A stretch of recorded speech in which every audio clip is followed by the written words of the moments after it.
Two little mice fell into a bucket of cream.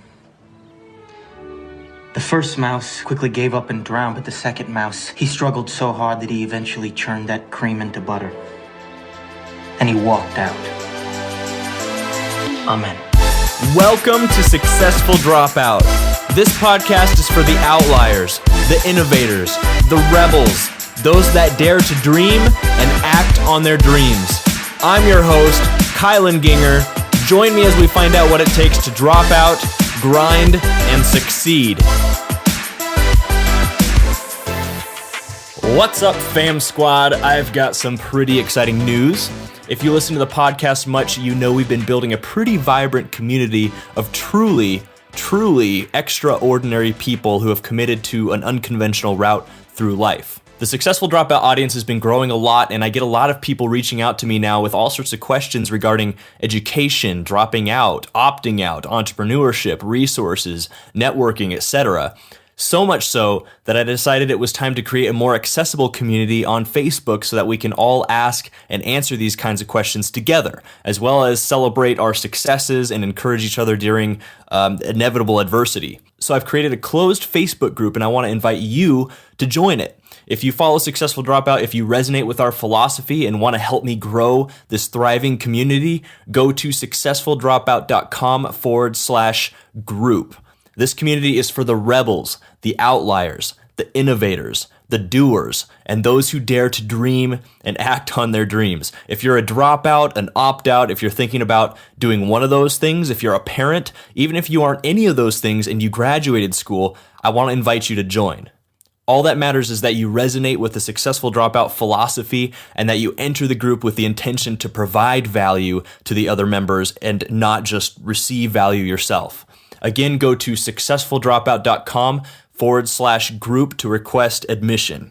Once you're a part of the group, introduce yourself and get involved, and I'll see you there. What is up, Successful Dropouts? Get stoked because today on the show we have Tom Szaky.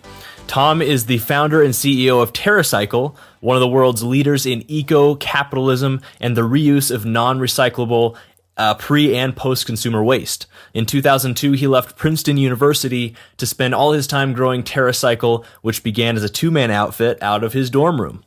Since then, Tom and TerraCycle have experienced a lot of success amidst many challenges, I'm sure, that we'll get to hear about. But in 2010, TerraCycle was named the 288th fastest growing privately held company in America by Inc. magazine. And in 2016, Fortune magazine listed TerraCycle as one of the 7 world-changing companies to watch, among many other awards and publications and successes, I'm sure. But Tom, man, that's the intro I have for you. But tell us a little bit more about yourself and what you do. Yeah, absolutely. It was a real pleasure to be on the show with you.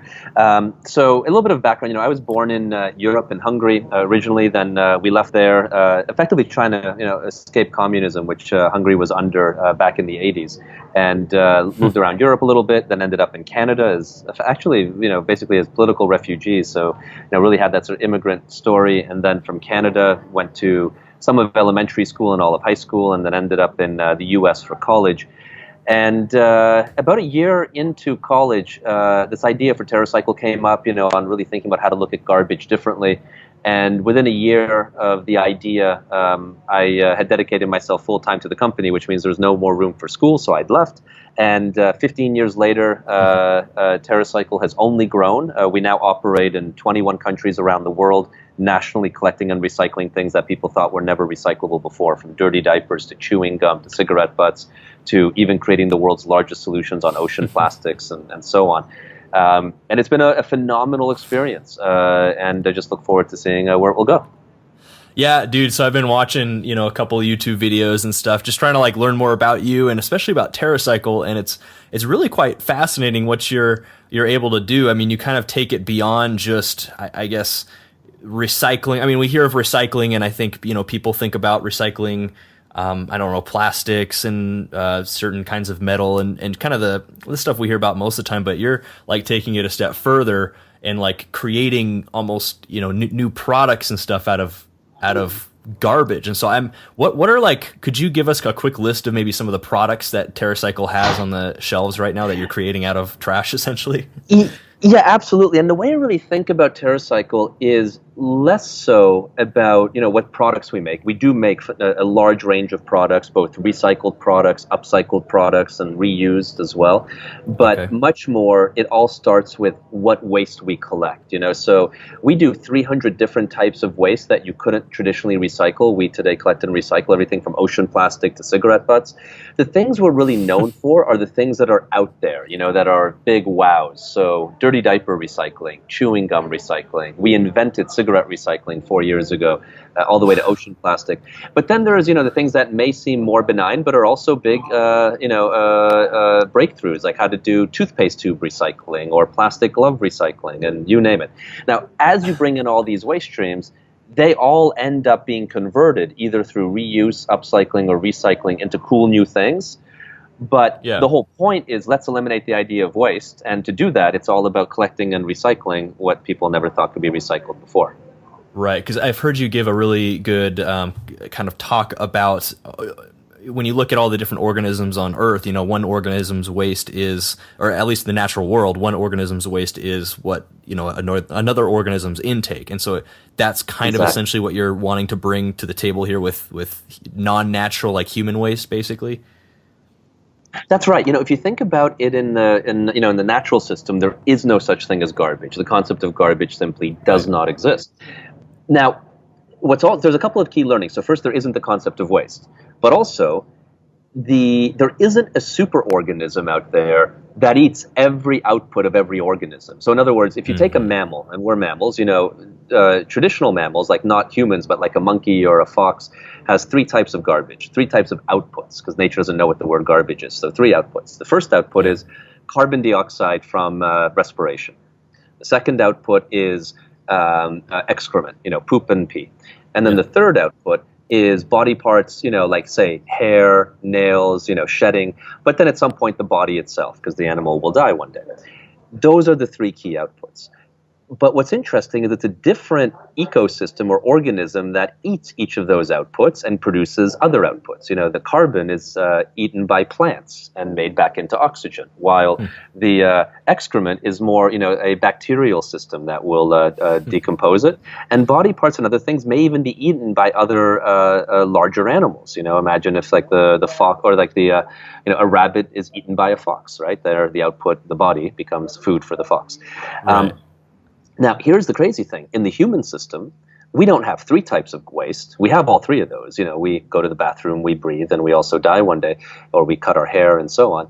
But we have in total close to 300 categories of other waste streams, like cosmetics and, pens and you name it, everything. And the challenge is, nature doesn't have systems to deal with all these man-made waste streams, because they're just too modern and too unknown for nature to have evolved to solve them. But the second is that instead of like echoing nature, where nature has a unique system for each different type of waste, we try to create superorganisms that eat everything. And those are called landfills or incinerators. And clearly a superorganism isn't going to be as efficient as coming up with what is the right way to create value out of an old VHS tape versus an old child car seat. Oh man, dude, so I don't know if I've ever been this excited to talk about garbage before, but it's a really neat concept, man. So I'm curious though, you mentioned cigarette butts. I mean, can you tell us, so as an example, cigarette butts, how exactly do you reuse cigarette butts? Okay. That's just mind-blowing to me. No, totally. Glad you say so. So in every waste stream, you have to, each waste stream is a different animal. It has different characteristics. But what's has to be solved is 3 things. We first have to collect it. Get it from you, the consumer, effectively to us. So in cigarette butts, we do a number of different collection platforms. We have over 50 major cities around the world, from Tokyo to Melbourne to Atlanta and Los Angeles and Vancouver and so on, who run citywide collection platforms. Then there could be, download label platforms where you go to our website and we provide you free shipping to send us your cigarette butts, and many, many other ways to collect it. And there we're thinking about, like, what's the collection device, what is the legal way to transport it, and so on, what is the safe way to do it, and also what makes sense for the people who are going to foot the bill. The second question is then, well, what do you do with all this waste once it shows up? And in the case of cigarettes, our science team invented the process of cigarette recycling, which, if you simplify it, is we shred up the collected cigarettes, separate the organics, the ash, tobacco, paper, and compost it, and then take the filter, which is made from a plastic called cellulose acetate, same plastic as what's in the frame of your eyeglasses, for example, if you have plastic frames, and that's made into things like plastic benches, ashtrays, shipping pallets, and other things. But the third part is critical. The third part is then, what is the business model to make this work? Because what makes a waste stream non-recyclable is that it costs more to collect and process it than the results are worth. Think True. Dirty diapers. Dirty diapers cost a lot to collect, cost a lot to process, and the results are pretty, low in value.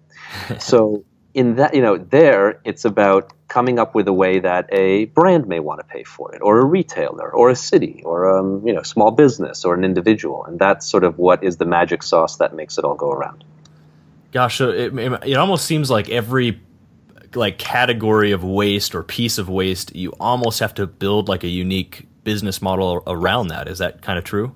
It's effectively true. Now, look, there's a lot of shared learnings. It's not completely unique for each waste stream. It's more like there's a menu of solutions, of collection options, and you sort of string them together. Gotcha. But net, you have to, country by country, create platforms literally waste stream by waste stream. Seriously. And that's how you do it. And look, that's what nature has. Nature has an ecosystem of different animals, different regions, solving every output in different ways. And it's daunting, but it also can work, and it can scale. You're like Mother Nature for the non-natural world. At least trying to emulate the learnings. I mean, nature's pretty smart. All the answers are there for most things. Seriously, man. So do you have you mentioned a team of scientists. Do you have a team of scientists that they're just constantly working on ways to deconstruct waste and build it into something, productive? Yeah, absolutely. And not only, we have two teams who look at solutions. We have a team of scientists who do exactly what you described. We have in our headquarters here in Trenton a floor of laboratories, and we take that part pretty seriously. But the other side is we also have a team of designers who look at the design of waste. So when you look at reuse or upcycling, it's really typically designers who take the lead on that. And when you look at recycling, that's when the scientists really shine and bring the solutions. Interesting. So what do you do, Tom, then? Or what's your favorite thing to do in the business? I mean, I know you're the CEO, I know you run it, but Sure. do you enjoy the process of, say, that more of the scientific work that you're describing about coming up with different uses or stuff? It's a great question. I love being at the periphery of everything a little bit, so I wouldn't want to only do science all day, or only do legal, or only do operations. I love being involved in each of these topics in a really sort of, cursory way, because that allows my brain to jump around every half hour, every hour, a completely different topic. And it's tremendously stimulating, because you move from, talking about science to talking about, marketing, to then talking about what are we doing in our Japan division, and so on and so forth. Right. And that's a typical day, and that's just incredibly fun. Oh, dude, I bet. I mean, that's probably what makes you a good fit for the CEO position too, I'm sure. But so was there right. Now, it's not for everyone, but for me, yeah, for sure. Yeah. Now, was there a particular event that happened, back in your when you were going to school, that when you came up with this idea, or maybe something from your childhood, or how did you come up with the idea for TerraCycle? Yeah, I mean, if I reflect on how it came, I'll say this in two ways. There was a specific founding moment, but I think what led it up for me is, again, I was born in Hungary while it was still communist, still under the Iron Curtain, and of course the idea of entrepreneurship is non-existent in a communist country. And as we left and moved to incrementally more capitalist countries, we moved first to East Germany, which was still communist at the time, but then over to Holland, and then Canada, and then finally the US. Each of those are a step towards America, which is really the epicenter of capitalism. I really fell in love with the concept of capitalism because of its ability to create change incredibly quickly. Now, change, this is the key thing to note. The change may not be positive, right? It may be negative, but it's change nevertheless. And that to me was very exciting. And, you know, at a young age, I started a few little businesses in high school, you know, each had, you know, great learnings, you know, and different levels of success. But you learned a lot every time. And I think with entrepreneurship, it's, I always describe entrepreneurship as, it's a mountain of failure, and the outside, the crust of the mountain, is the success. You know, and the more you take risks, and the more, you know, you inevitably fail, the more success you'll end up having. And we usually only see the entrepreneur on the outside, you know, because that's what the magazines talk about, and that's sort of, you know, what's projected. Yeah. But you have to really be okay to, you know, try, fail, learn, and so on. And you know, specifically on TerraCycle, what made it this idea and not something else is, to be very honest, at the end of high school, my friends and I, we started growing some pot in Toronto, and we couldn't really make the plants work. And then one day my buddy calls me. By this time I was going down to school in Princeton, and says, you know, look, these plants are doing incredibly well. I was very surprised. I drive up. At that time he was in Montreal. Asked him, you know, what was the secret sauce, and he said it was worm poop. He took organic waste and fed it to worms, and the worm poop did incredibly well. And in fact, you know, TerraCycle started as a worm poop company back then, but it always had at its core the concept of how do you eliminate waste. Yeah. Oh, very interesting. So then, and just out of curiosity, were your parents, like, did they have any entrepreneurial tendencies, you know, at all? No. I'm curious where you got the drive, basically. You know, I'll say, like, you know, my parents are, you know, the quintessential, you know, sort of communist job. They're both physicians, you know, both medical doctors, and you know, they you know, really value education and so on, and are relatively low risks. You know, so they would have probably wanted me to become a physician or something like that as well. Now, they come from an environment where it would be, you know, it was very risky to be you know, it was very safe to be a physician. You know, that's always needed no matter what political environment you're living in. True. But being a business, you know, someone who runs a business wouldn't have worked, you know, when, you know, from their perspective. Right. For me, it didn't come from my parents. It came from my surroundings. It came from meeting other entrepreneurs and seeing what they had done in relatively short periods of time. That really was sort of my, you know, what you know, what got me excited and has never stopped. Okay. And did you do that, you know, while you were, you know, through school, I guess, or did you kind of have to go out of your way to and choose to meet some of these people? Or both, you know, you have to, if you keep your eyes open, it'll come to you, but you also have to go seek it, you know. So yes, it came, you know, from sort of my day-to-day, but it also came from just going out there and starting a business. And then, you know, you end up in these circles in a much quicker way. I think it's not just intending, but then you have to go out in action. And I think both of those things are critically important. You know, many times there's this like saying that it's not about being lucky. You know, sort of make your own luck, right? Yes. Yeah, absolutely. And I think that's the trick here too. And in entrepreneurship, it's you have to. It's not about, like, for example, you know, we talked before the show about dropping out of school, right? The secret to being a successful entrepreneur is not dropping out of school. The secret is work really hard, have an idea, and then if that idea is taking up so much of your time that you can't do school, then you'll end up dropping out.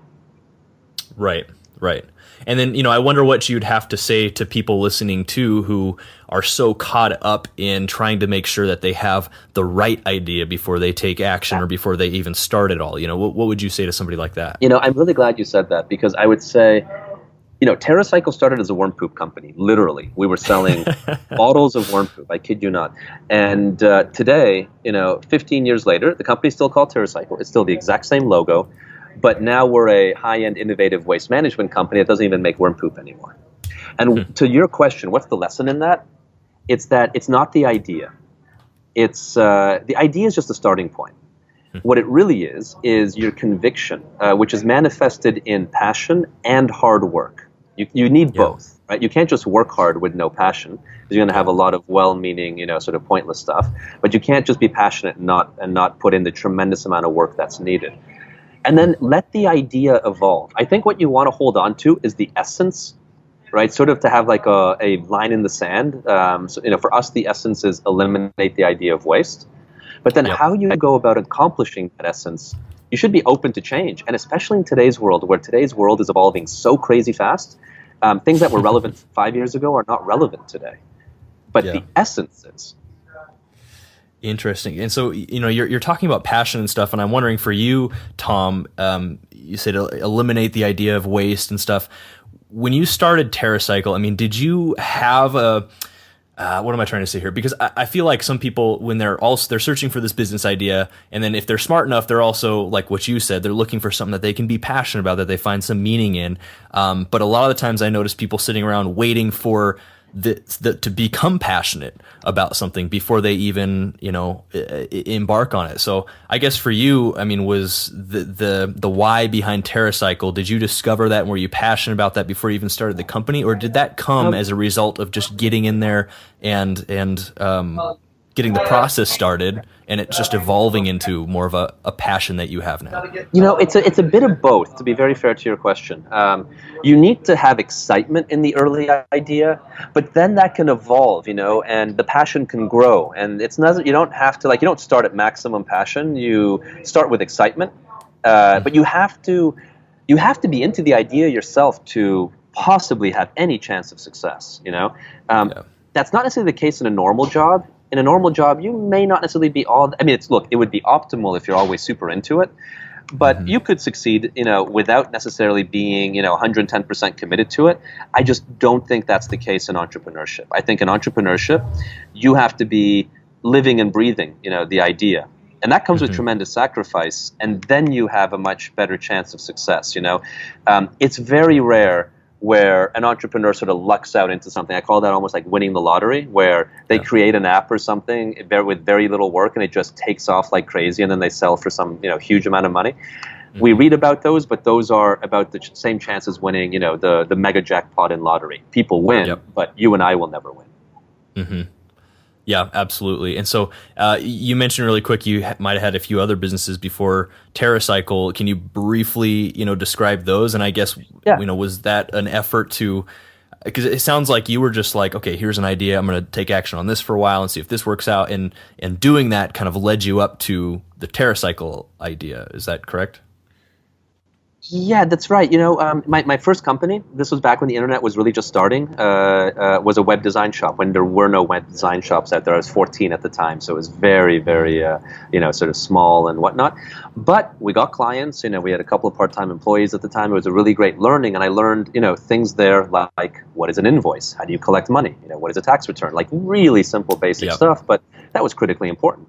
Then I, from that pivoted into a number of web startups, sort of around the first .com, sort of bonanza, and they all failed, every one of them.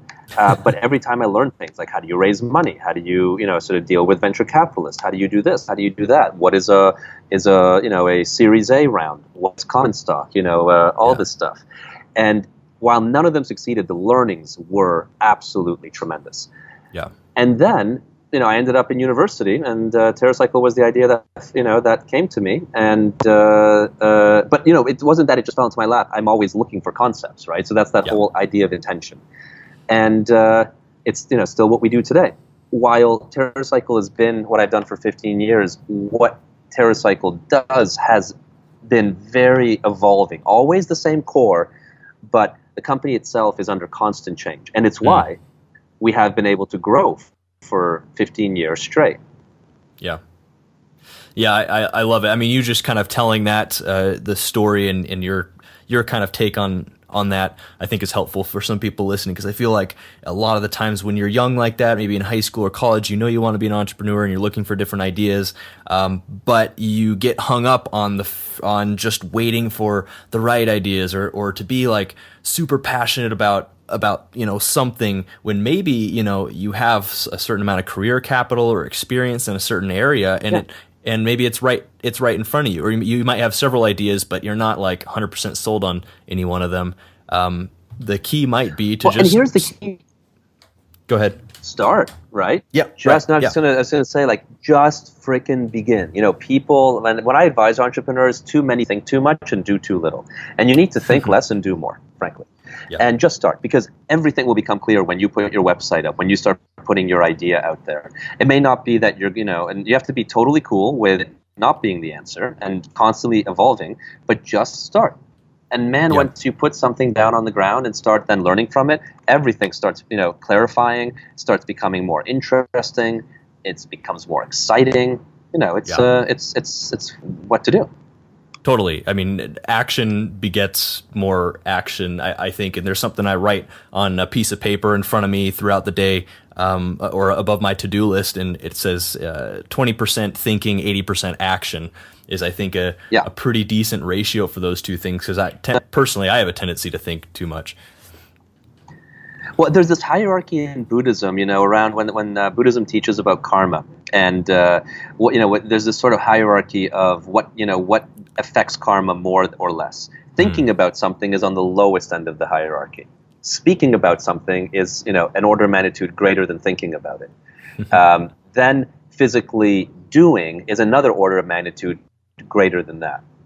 So if you buy into that, doing is 100 times more, creates more outcome than thinking about it. And it makes sense because you could never, just land on the moon by thinking about it. Right. I love that, man. Well, we're getting close on time here, Tom, but I wanted to hear really quick, though, if you can think of it, I would love you to tell the story of what you would consider to be your worst entrepreneurial moment. The story about that, and maybe what you learned from that. I mean, you've done a lot. I imagine there's got to be one or two in there. We've got so many stories around this, as you can imagine. There's been just a lot of moments throughout the years. But I'll tell you one in the early moments, back when we were still a worm poop company. TerraCycle wasn't able to raise money back then for various reasons. The detail, there just wasn't that much interest from investors and so on. And we had raised money by entering and winning business plan contests. And we raised about $100,000 doing this, and that was all great.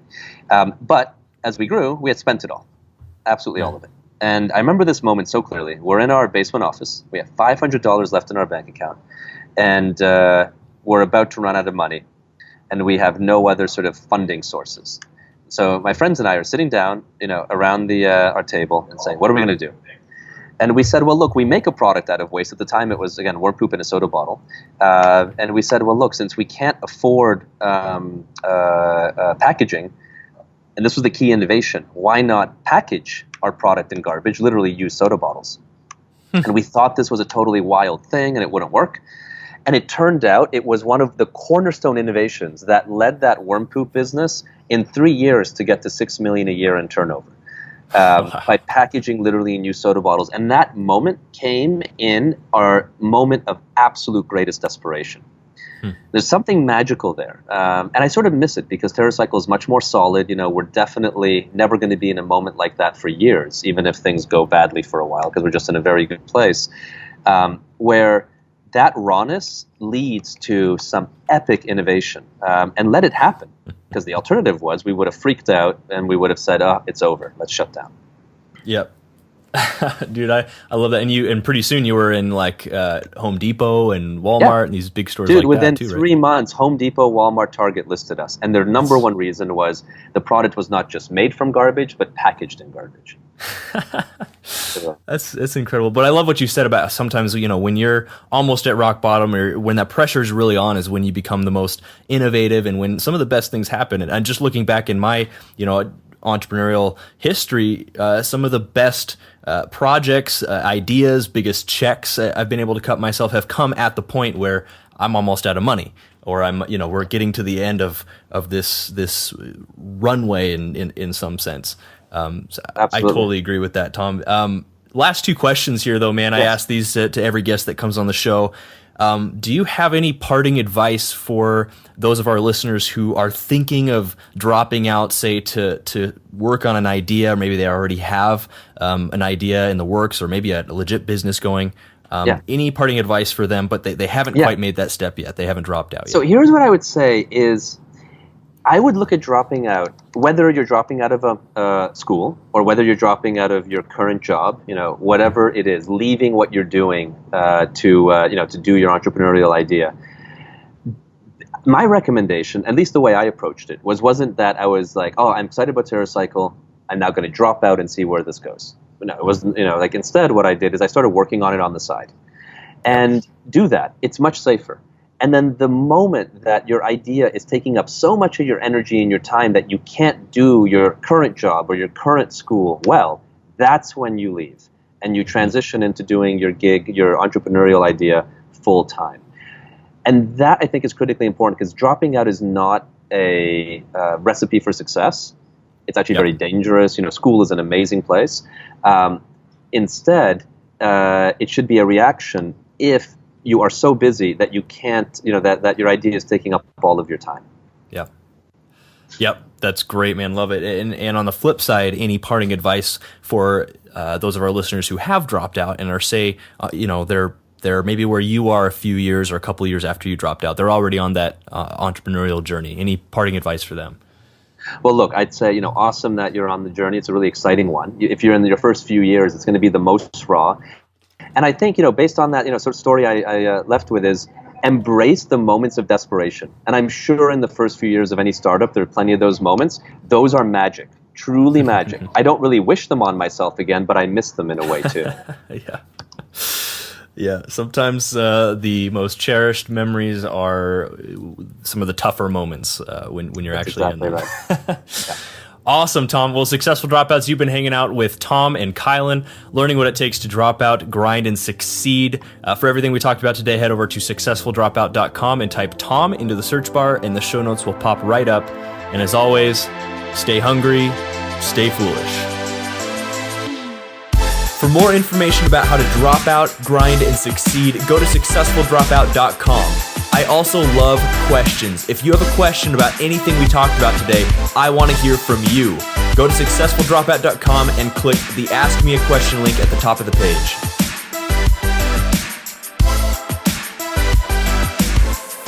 Successful Dropouts, if you could go to iTunes and leave a positive rating and review, it would help this show out a lot. I know you're busy. I know you got a lot going on. But if you do that, it helps this podcast rank. It helps other people listen to it and gain value just like you have been. Thank you so much in advance.